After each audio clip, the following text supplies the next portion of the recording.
ठीक है, तो आज का लेक्चर क्या है अपना? क्या है लेक्चर? आज टॉपिक का क्या नाम है अपना? मोनोटोनोसिटी। क्या बोलेंगे हम लोग? Mono monotonicity. टोनोसिटी। टोनो नहीं, मोनोटोनिसिटी है ना? क्या बोलते हैं हम लोग? मोनोटोनिसिटी है ना? एक बिहेवियर होता है, राइट? नेचर होता है फंक्शन का, monotonicity. Today's topic name is monotonicity. देखो, मोनोटोनिसिटी वर्ड का अगर आप एनालिसिस करो ना, तो ये मोनोटोनिक वर्ड से बना है ना। एंड मोनोटोनिक वर्ड का मतलब in the sense of increasing और डिक्रीजिंग बिहेवियर को शो करता है, राइट? मीन्स अगर आप बोलते हो कोई फंक्शन मोनोटोनिक बिहेवियर का है, it mean that we are trying to say that वो फंक्शन या तो इंक्रीजिंग नेचर का है या फिर डिक्रीजिंग नेचर का है। ये समझ में आया बेटा? मोनोटोनिक बिहेवियर का क्या मीनिंग हो गया, है ना? अगर मैं मोनोटोनिक फंक्शंस का क्लासिफिकेशन करूं आपके साथ, तो यहाँ पे देखते हैं कैसे अपन समझेंगे। देखो, मान लो ये अपना मोनोटोनिक फंक्शन, मोनोटोनिक बिहेवियर का function, monotonic function like that. समझते हैं इसको कैसे अपन क्लासिफाई करेंगे, क्या क्या चीजें अपने सिलेबस में आ सकते हैं रिगार्डिंग दिस, तो देखते हैं यहाँ से। ठीक है,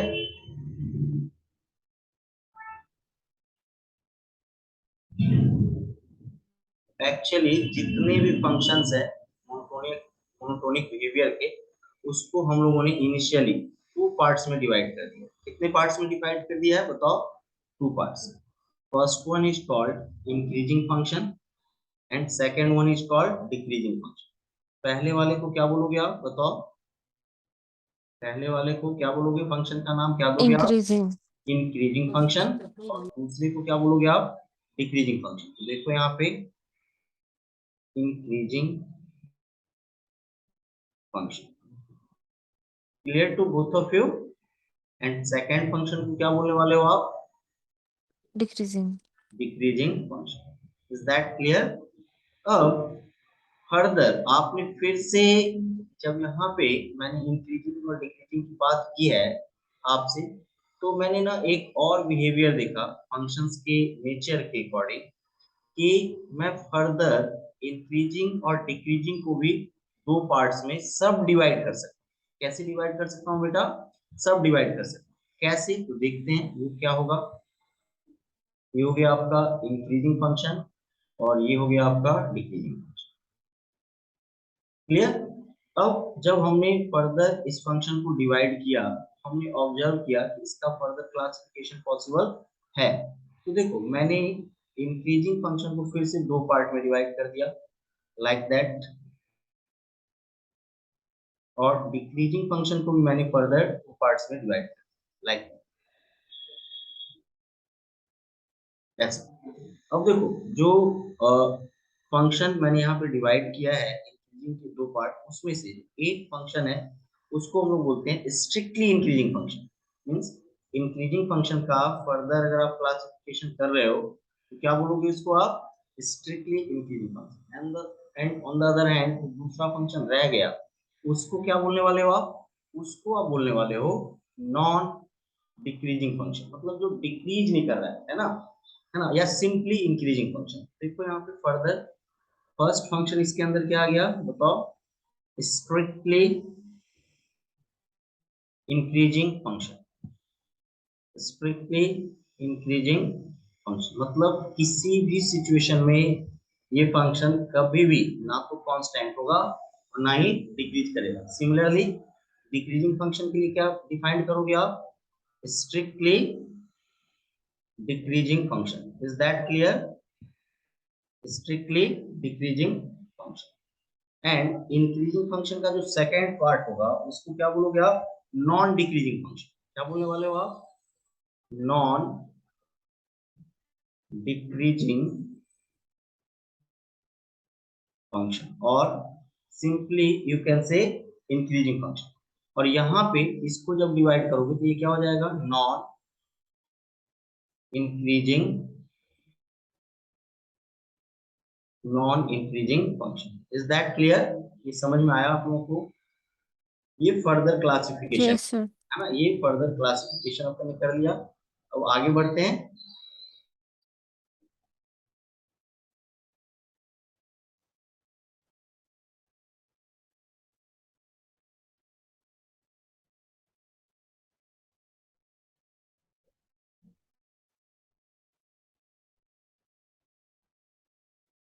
डायग्राम थोड़ा सा छोटा हो गया, पूरे पेज में ही बनाना चाहिए था ना, चलो चल जाएगा।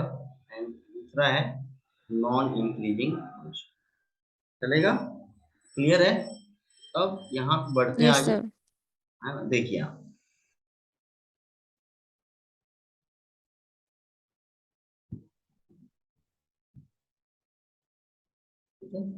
नॉन डिक्रीजिंग फंक्शन को आप सिंपली क्या बोल सकते हो?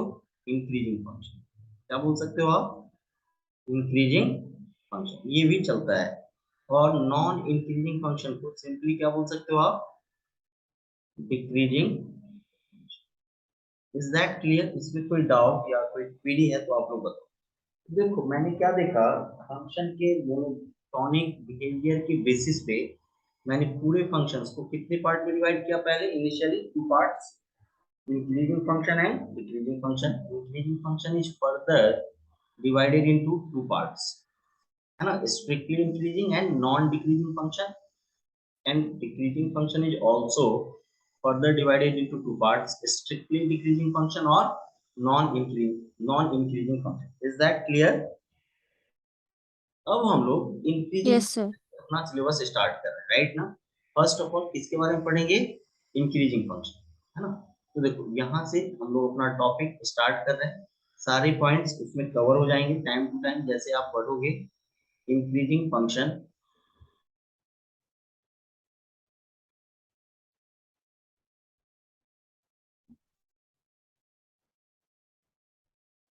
ठीक है।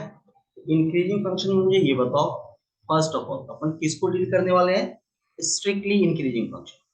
किसको डील करने वाले हैं हम लोग? Strictly increasing function. Strictly increasing, is that clear?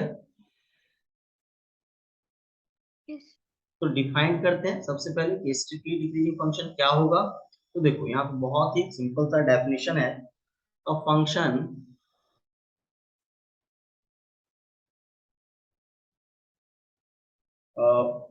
a function y equal to fx is known as strictly increasing function. A function y equal to fx is known as strictly increasing function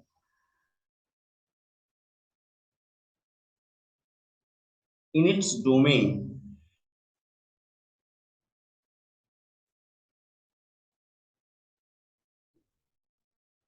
if x1 less than x2. This implies f of x1 less than f of x2. बेटा clear है? और you can say the, or you can say that if x1 greater than x2, this implies f of x1 greater than f of x2। ये समझ में आया? मैंने बोला आपको, इसमें कोई डाउट या कोई क्वेरी है तो बताओ। अब देखो ये जो डेफिनेशन मैंने दिया है उसके अकॉर्डिंग मैं क्लियर कट आप लोगों को ये बताना चाह रहा हूँ कि अगर कोई फंक्शन जिसके लिए कि x इंक्रीज करे और उसके करस्पॉन्डिंग उसका y भी इंक्रीज करे, तो ऐसे फंक्शन को हम स्ट्रिक्टली इंक्रीजिंग फंक्शन बोल सकते हैं। Am I right? Is that clear? कि अगर जैसे जैसे x अगर किसी फंक्शन का इंक्रीज कर रहा है और उसी के करस्पॉन्डिंगली y भी इंक्रीज कर रहा है, तो ऐसे फंक्शन को क्या नाम दोगे आप बेटा बताओ? Strictly increasing function. Is that clear? Hello, is that clear? Yes, sir. क्या कोई क्वेरी है तो बताओ।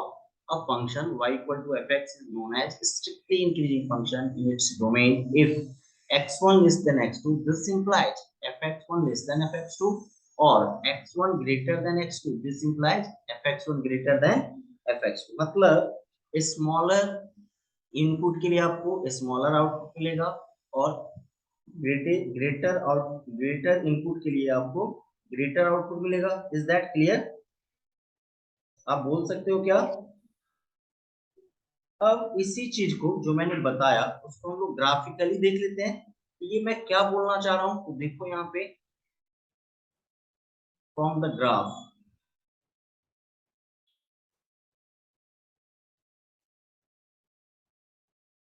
फ्रॉम द ग्राफ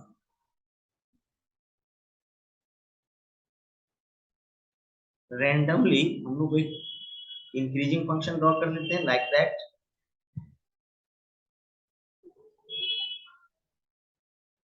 ये अपना y एक्सिस है और ये सपोज कर लो अपना x एक्सिस। क्लियर? और मैंने रैंडमली एक कर्व ड्रॉ कर लिया लाइक दैट।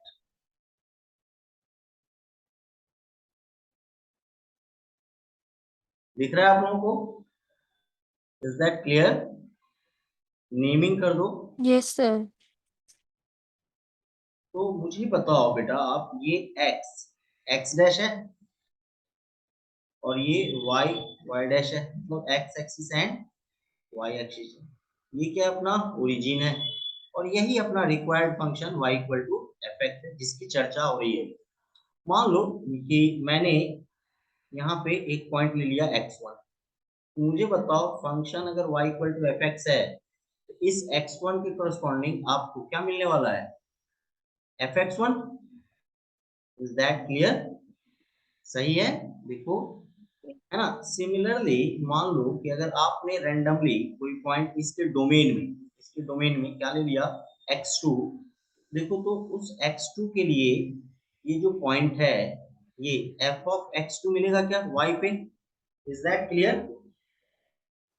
अब आप ऑब्जर्व करो, मैं ना सब कुछ भूल जाता हूँ, मुझे नहीं पता मैथमेटिक्स क्या है, कुछ नहीं। आप ये देखो, ग्रीन कलर का जो ग्राफ है वो बढ़ता ही जा रहा है क्या ऊपर की ओर? दिख रहा है आपको?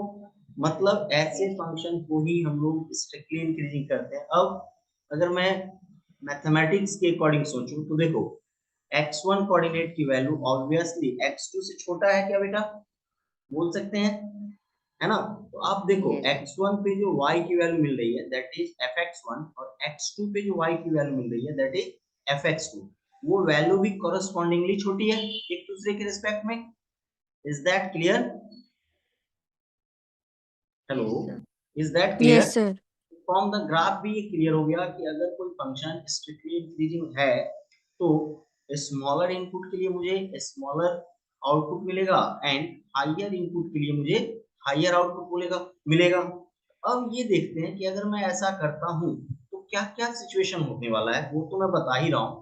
एक और चीज जो मैं आपको यहाँ पे डिस्कस कर ही लेता हूँ क्योंकि स्लाइड्स छोटे हैं, तो मैं यहीं पे वो चीजें आपसे डिस्कस कर लेता हूँ। मुझे बताओ, कर्व को देख के, कर्व आपको दिख रहा है, कर्व के किसी भी पॉइंट पे अगर आप टेंजेंट ड्रॉ करते हो बेटा, क्या मैंने बोला? कर्व के किसी भी पॉइंट पे उसके डोमेन में अगर आप टेंजेंट ड्रॉ करते हो तो आप लोग मुझे ये बताओ कि क्या वो टेंजेंट जो होगा वो पॉजिटिव एक्स एक्सिस के साथ जो एंगल बनाएगा वो हमेशा लेस देन 90 डिग्री होगा क्या? देखो, यस सर। देखो आप ऑब्जर्व कर सकते हो, बताने वाली बात नहीं है, आपको दिख रहा होगा इस डायग्राम में। मुझे बताओ, समझ में आया? मान लो ये थीटा है, कितना एंगल बना दिया बेटा मैंने इस डायग्राम के लिए? थीटा। तो आप लोग मुझे बताओ कि अगर फंक्शन मेरा स्ट्रिक्टली इंक्रीजिंग है और उसके किसी भी पॉइंट पे, मैंने तो रैंडमली मान लो ये पॉइंट लिया, आप किसी भी पॉइंट पे जब आप टेंजेंट ड्रॉ करोगे तो थीटा की वैल्यू ग्रेटर देन 0 और लेस देन 90 डिग्री होगा क्या? Is that clear? Yes sir. और यस सर। और मुझे बताओ, ये जो लाइन है इसी को तो आप टेंजेंट बोलते हो ना। और ये टेंजेंट भी एक लाइन है, इसका कुछ स्लोप भी तो होगा और वही स्लोप तो ज्योमेट्रिकली dy बाई dx होता है। Am I right? इसका जो स्लोप होगा, मतलब इस टेंजेंट की बात करूं और इस टेंजेंट के स्लोप की अगर बात करूं तो m equal to tan theta हुआ कि नहीं? और tan थीटा तो हमेशा पॉजिटिव होगा for theta belonging to 0 to 90। Is that clear? अगर Yes, थीटा sir. की वैल्यू बेटा 0 से 90 में है तो tan थीटा वैल्यू की वैल्यू हमेशा पॉजिटिव होगा। तो यहाँ से मैं ये कंक्लूड करके बता सकता हूँ क्या, अगर कोई फंक्शन स्ट्रिक्टली इंक्रीजिंग है तो dy by dx और you can say f dash x की वैल्यू हमेशा ग्रेटर देन 0 होगा। M I right? कंक्लूजन अब निकाल सकते हैं क्या हम लोग? Next Yes, point sir. पे चलें। Yes, sir. चलो चलो आ गए नेक्स्ट पॉइंट पे।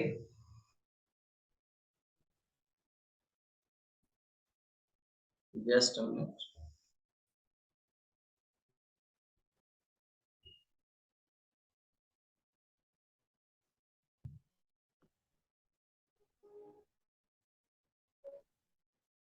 तो यहाँ पे मैं बोल दूं क्या, hence from the previous from the previous explanation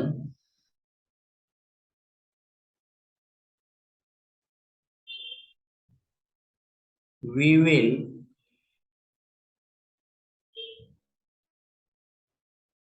conclude that dy by dx equal to f dash x equal to tan theta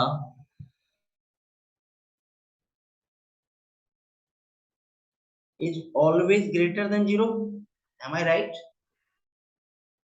ये बोल सकता हूँ क्या कि अगर फंक्शन है और उसका dy by dx जो है वो स्लोप ऑफ टेंजेंट होगा तो वो tan थीटा की इक्वल होगा, और as theta belonging to 0 degree to 90 degree that is in the first quadrant, hence we can show that hence we can say that sorry hence we can say that f dash x is always greater than 0 or dy by dx is always greater than 0। is that clear? Cover लेना लगा? Yes, sir. and this is the required condition for strictly increasing function। ये भी तो मैं बोल सकता हूँ कि अगर बात अब कभी भी होगी स्ट्रिक्टली डिक्रीजिंग फंक्शन का तो हमें ये अंडरस्टूड हो जाना चाहिए कि जो फर्स्ट डेरिवेटिव होगा उस फंक्शन का वो हर सिचुएशन में अपने डोमेन में ग्रेटर देन 0 होना चाहिए। Is that clear? Is that clear? Yes, sir. हाँ, Yes, sir. इसको मैं बोल दूं this is the condition for this is the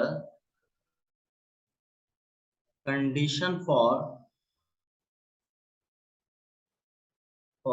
strictly increasing function, strictly increasing function, this is the condition for strictly increasing function। is that clear? इसमें कोई doubt या कोई query है बेटा तो बताओ आप लोग। No, sir. और मान लो ये तो मैंने एक जो dy by dx का ज्योमेट्रिकल मीनिंग है उसके हेल्प से बताया। अगर मैं ज्योमेट्री के हेल्प से मैं ऐसा देखूं तो ऐसा भी बोल सकता हूँ क्या कि अगर मैं ग्राफ की बात करूं प्रीवियस ग्राफ की बात मैं ऐसे कहूँ क्या, also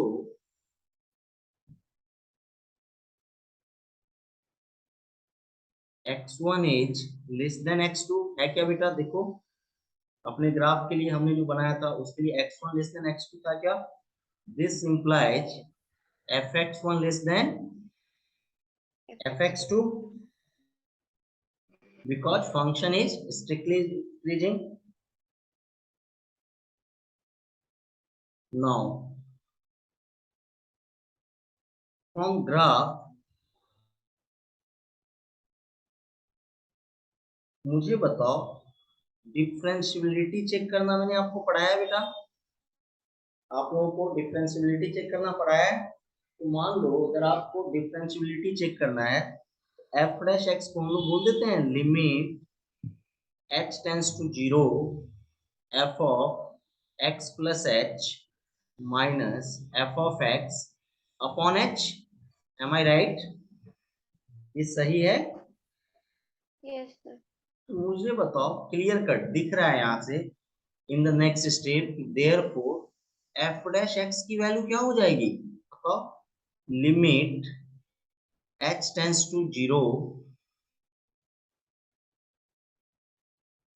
f of x, sorry, f of x plus h की वैल्यू पॉजिटिव दिख रही है आपको ग्राफ से, Yes. और f ऑफ x की वैल्यू भी पॉजिटिव है क्या ग्राफ से, is that clear? Yes, sir. तो मुझे बताओ अगर f of x plus h positive है, एक मिनट थोड़ा सा एक्सप्लेनेशन गड़बड़ी हो रही है। देखो जो न्यूमरेटर आपका क्या है बेटा, ये बताओ, f of x plus h minus f of x, मतलब हाइयर आउटपुट, इनपुट पे हाइयर आउटपुट मिलेगा, h h x1, देखो यहाँ पे मैं बोल सकता हूँ रफली h x1 less than x2, then therefore fx1 less than fx2, since function is strictly increasing. Now मैं ऐसा बोल सकता हूँ क्या, x is less than x plus h, बेटा ये बोल सकता हूँ क्या, x is less than x plus h, it means that fx is less than f of x plus h, am I right? और अगर ऐसा है तो मैं ये बोल सकता हूँ क्या, f of x plus h minus of fx is always greater than 0। कवल एंड अनगा, ये समझ में आया क्या कि f of Yes, x sir. plus h minus f of Yes, x sir. Positive आएगी, मतलब न्यूमरेटर हमेशा पॉजिटिव है, और h क्या है आपका, हमेशा पॉजिटिव है, ये मान के चल रहा हूं मैं, पॉजिटिव बाय पॉजिटिव हो गया पॉजिटिव ओवरऑल। मैं बोल सकता हूँ क्या यहाँ पे, therefore f dash x is always greater than 0। ये भी एक मेथड है क्या, जिससे आपने ये बता दिया कि function is strictly increasing. In fact both the methods are same, आप कैसे समझते हो, कॉन्सेप्ट को अप्लाई कैसे करते हो, दैट्स इंपॉर्टेंट। यहाँ से भी देखो यही आया कि f dash x की वैल्यू क्या है, 0, this is the required condition, this is the, यहाँ पे रिक्वायर्ड वर्ड रह गया यार, this is the required condition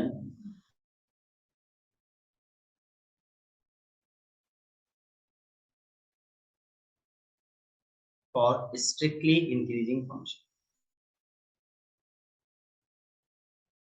strictly increasing function, is that clear?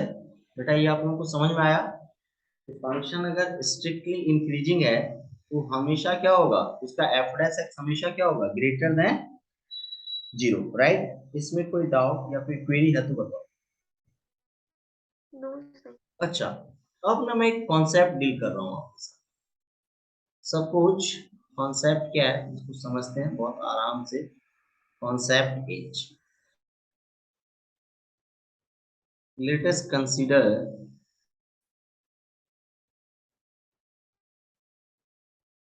y equal to fx equal to x cube। Clear है आप लोगों को? एंड आई होप कि एक्स क्यू का ग्राफ बेटा आप सबको आता होगा, वो पढ़ चुके हैं कई बार। तो देखते हैं, ये देखो ये वाई एक्सिस हो गया और ये अपना एक्स एक्सिस हो गया। तो अगर मैं एक्स क्यू का ग्राफ ड्रॉ करूं तो समथिंग लाइक दैट, बराबर है क्या, कवल N omega, is that clear? Hello, Yes, sir. ये देखो आप लोगों को क्लियर है, ये ग्राफ एक्स क्यू का ग्राफ दिख रहा है, देखो यहाँ Yes, पे हाँ sir. X dash y and y dash, और ये क्या है ओरिजिन, ये फंक्शन क्या है y equal to x cube है और ये ओरिजिन है। देख के अगर आप नेचर वाइज देखो तो ये फंक्शन तो स्ट्रिक्टली इंक्रीजिंग दिख ही रहा है अपने लोगों को कि नहीं, आप लोगों को दिख रहा है ये स्ट्रिक्टली इंक्रीजिंग अपने डोमेन Yes, में, sir. देखो है ना, दिख रहा है, मुझे तो दिख रहा है, आप लोगों को दिख रहा है क्या फंक्शन स्ट्रिक्टली इंक्रीजिंग है, is that clear? Yes. Okay okay, अब जो हमने पढ़ा है उसी कॉन्सेप्ट को अप्लाई कर देते हैं। मुझे बताओ dy बाई dx क्या होगा, कवल एन अनगा 3x Greater स्क्वायर, than 3. बराबर है क्या? Yes sir. हाँ। और आप देखो dy बाई dx की वैल्यू, आप बोल रहे हो कि पॉजिटिव होना चाहिए, लेकिन यहाँ पे तो dy by dx greater than equal to 0 for all x belonging to r आ रहा है क्या? Yes sir. बेटा आप ऑब्जर्व कर रहे हो क्या? मतलब हाँ आपने जो चीजें बोली है वो तो कंट्राडिक्ट हो रही है। आपने बोला कि सर फंक्शन अगर स्ट्रिक्टली इंक्रीजिंग है तो एफ एक्स हमेशा क्या होना चाहिए? Greater than 0। जबकि हमें y equal to x cube का जो नेचर दिख रहा है उसके अकॉर्डिंग तो ये फंक्शन स्ट्रिक्टली इंक्रीजिंग फंक्शन है, दिख रहा होगा आपको। लेकिन dy बाई dx की वैल्यू क्या आ रही है? ग्रेटर देन और इक्वल टू 0 भी आ रही है। मतलब मैं ऐसा बोलूं क्या कि dy बाई dx एक पॉइंट पे, और वो पॉइंट क्या है? 0,0 पे 0 है क्या? Yes sir. तो मैं यहाँ पे अब थोड़ा सा और कंक्लूड करना चाह रहा हूँ कि अगर कोई पॉइंट डिस्क्रीट पॉइंट पे 0 है, कहाँ पे बेटा 0 है? डिस्क्रीट पॉइंट पे 0 है। इंटरवल की बात देखो, दो तरह की चीजें होती है मैथमेटिक्स में, एक होता है डिस्क्रीट, और डिस्क्रीट का अपोजिट होता है बेटा कंटिन्यूअस। और कंटिन्यूअस को मैथमेटिक्स में आप इन टर्म्स ऑफ इंटरवल बोलते हो। जैसे मान लो ए से बी अगर कोई चीज कंटिन्यूअस है तो आप उसको इंटरवल ए टू बी बोलते हो। Is that clear? Is yes that sir. Clear? तो यहाँ पे मैंने क्या देखा कि अगर कोई फंक्शन डिस्क्रीट पॉइंट पे, कहाँ पे मैंने बोला? डिस्क्रीट पॉइंट पे 0 है, तो भी वो फंक्शन स्ट्रिक्टली क्या होगा? इंक्रीजिंग होगा। मींस मेरा ये कहना है कि यहाँ पे जो dy बाई dx की वैल्यू 0 है वो इंटरवल में 0 ना होके कहाँ पे 0 है? Simply one and only one point, and that is 0,0। Is that clear? Yes sir. बोल सकते हैं क्या कि here dy by dx is equal to 0 only at a point। और इसी को क्या बोलते हैं? ये जो लाइन में लिखा है इसको बोलते हैं डिस्क्रीट पॉइंट। क्या बोलते हैं बेटा इसको? Discrete point.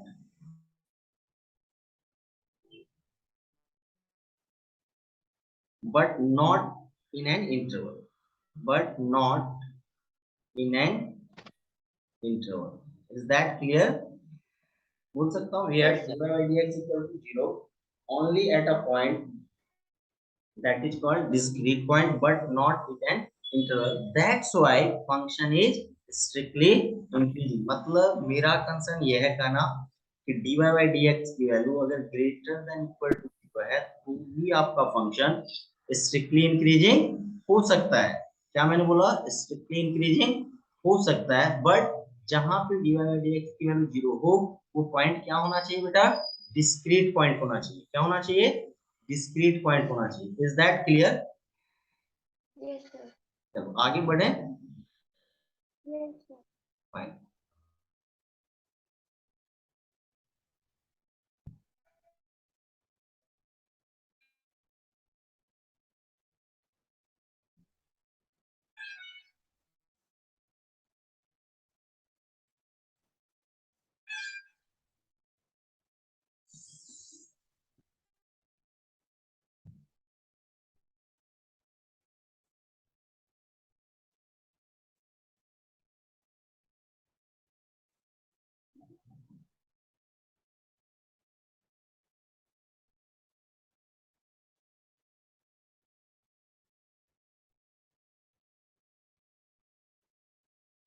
एक और एग्जांपल लेते हैं हम लोग, example number 2।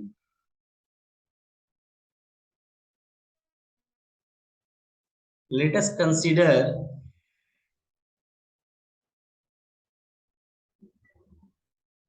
Let us consider fx equals to x minus sine x। बेटा क्लियर है क्या? दिख रहा है आपको? है ना?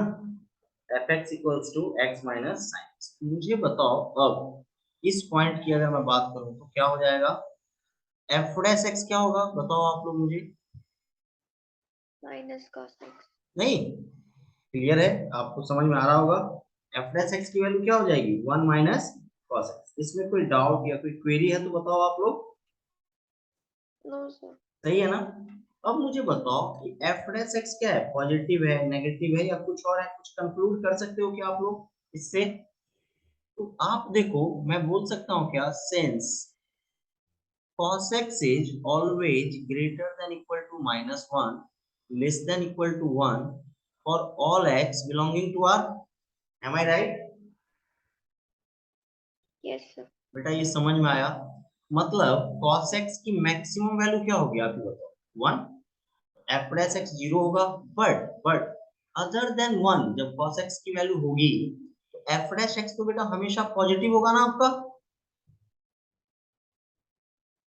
समझ Yes, में sir. आया कवल है ना Naga? Yes, sir. Yes sir. तो आप यहाँ पे भी तो वही बातें बोलोगे, f डैश x की value greater than equal to 0 है, बट कहाँ पे, डिस्क्रीट पॉइंट पे। कहाँ पे बोलोगे आप, डिस्क्रीट पॉइंट पे। So the function is strictly increasing. Is that clear? Yes, sir. है ना? बोल सकते हैं here also f dash x equal to 0, but only at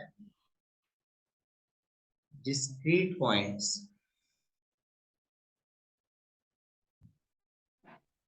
not in an, but only at discrete points, not in an interval. So function Strictly increasing. is strictly increasing. क्या बोलोगे आप? Strictly increasing. ये clear हुआ क्या? So the Yes, function sir. is strictly increasing function. Is that clear to both of you? Now, now. अब Yes. यहाँ पे ना मैं कुछ चीजें बोल रहा हूँ, इसको आप माइंड मेकअप करो। जब आप एनसीईआरटी की बुक पढ़ोगे, आप इसकी बात मैं बोल रहा हूँ, जब आप एनसीईआरटी सीबीएसई की बुक पढ़ोगे, वहां पे स्ट्रिक्टली इंक्रीजिंग फंक्शन और स्ट्रिक्टली डिक्रीजिंग फंक्शन का भी डिस्कशन हुआ है ना? तो जेईई मेंस के अकॉर्डिंग स्ट्रिक्टली इंक्रीजिंग फंक्शन और इंक्रीजिंग फंक्शन दोनों, सॉरी, जेईई मेंस के अकॉर्डिंग स्ट्रिक्टली इंक्रीजिंग फंक्शन और नॉन डिक्रीजिंग फंक्शन को उन्होंने इंक्रीजिंग फंक्शन ही माना है। ठीक है, मतलब ये स्ट्रिक्टली इंक्रीजिंग फंक्शन को बस उन्होंने इंक्रीजिंग फंक्शन मान के आगे प्रोसीड कर दिया है। बट जब आप एडवांस के लिए क्वेश्चन अप्रोच करते हो या एडवांस के क्वेश्चंस को देखते हो, तो वहां पे क्लियर कट कॉन्सेप्ट आपका क्लियर होना चाहिए कि स्ट्रिक्टली इंक्रीजिंग फंक्शन का मीनिंग क्या होना चाहिए और डिक्रीजिंग नॉन डिक्रीजिंग फंक्शन का मीनिंग क्या होना चाहिए। Is that clear? आपको ये समझ में आया क्या कि स्ट्रिक्टली डिक्रीजिंग फंक्शन की वैल्यू, स्ट्रिक्टली डिक्रीजिंग फंक्शन के लिए भी f प्लस x की वैल्यू 0 होगी, बट वो जो f प्लस x जहाँ पे 0 हो रहा है वो डिस्क्रीट पॉइंट्स होगा, ना कि कोई इंटरवल होगा। इसमें कोई डाउट या कोई क्वेरी है तो बताओ बेटा, आगे No, sir. कंटिन्यू करें? Yes, sir. हाँ, अब स्ट्रिक्टली इंक्रीजिंग फंक्शन मैंने बता दिया। अब बात करते हैं नॉन डिक्रीजिंग फंक्शन। किसकी बात करते हैं? नॉन इंक्रीजिंग फंक्शन की, सॉरी, है ना, ओनली इंक्रीजिंग या फिर non decreasing function. Second point है अपना, मतलब इंक्रीजिंग फंक्शन का सेकेंड टाइप क्या है आपका, बोलो, नॉन डिक्रीजिंग फंक्शन। देखो नाम से क्लियर है, नॉन डिक्रीजिंग का क्या मतलब होना चाहिए? नॉट डिक्रीजिंग फंक्शन मतलब ऐसा फंक्शन जो डिक्रीज नहीं कर रहा है। तो मुझे बताओ, अगर कोई फंक्शन डिक्रीज नहीं करेगा तो क्या क्या कर सकता है? या तो वो अपने नेचर को On. कांस्टेंट रख सकता है या फिर इंक्रीज कर सकता है। Am I right? Yes. That clear? Yes. मान लो कोई फंक्शन अगर डिक्रीज नहीं कर रहा है तो वो अपने नेचर को क्या रख सकता है? या तो वो अपने फंक्शन को किसी पर्टिकुलर इंटरवल में कांस्टेंट रख सकता है या फिर इंक्रीज कर सकता है। अगर मैं उस इस मीनिंग के साथ फंक्शन को डिफाइन करूं तो ऐसे करूं क्या, a function fx,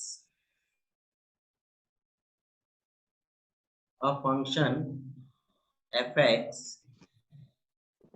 a function fx is said to be, a function fx is said to be non decreasing function।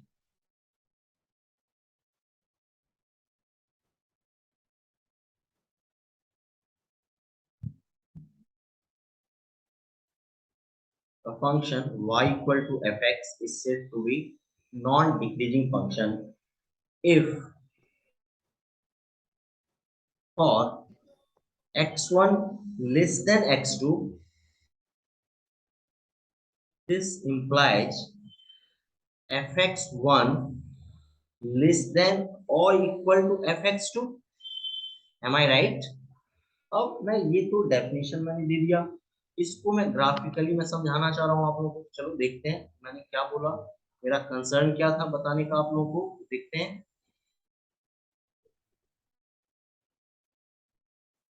यही कंडीशन हो गया है ना।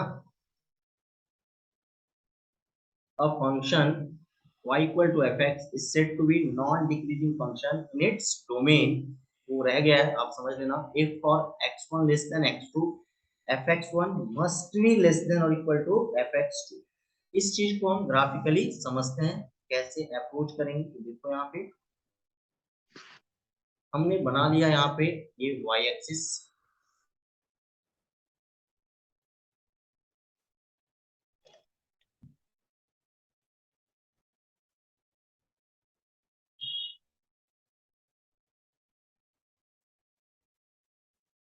और ये है अपना x axis. Is that clear? Function आप बना रहे हो लाइक दैट, कुछ पार्ट में वो इंक्रीजिंग है, ऐसा मैंने बना दिया, कुछ पार्ट में जाके वो कांस्टेंट हो जा रहा है प्योरली, एंड फिर फर्दर वो इंक्रीज कर रहा है,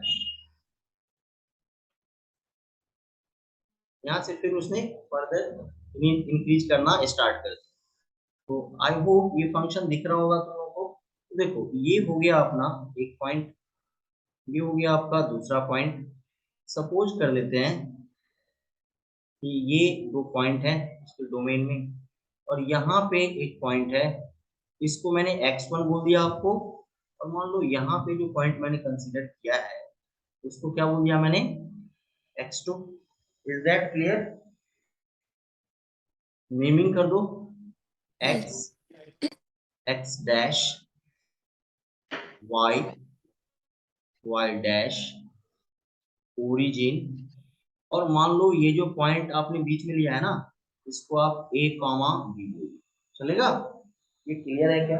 और ये जो ग्रीन कलर का कर्व दिख रहा है वही आपका रिक्वायर्ड क्या है, फंक्शन है fx।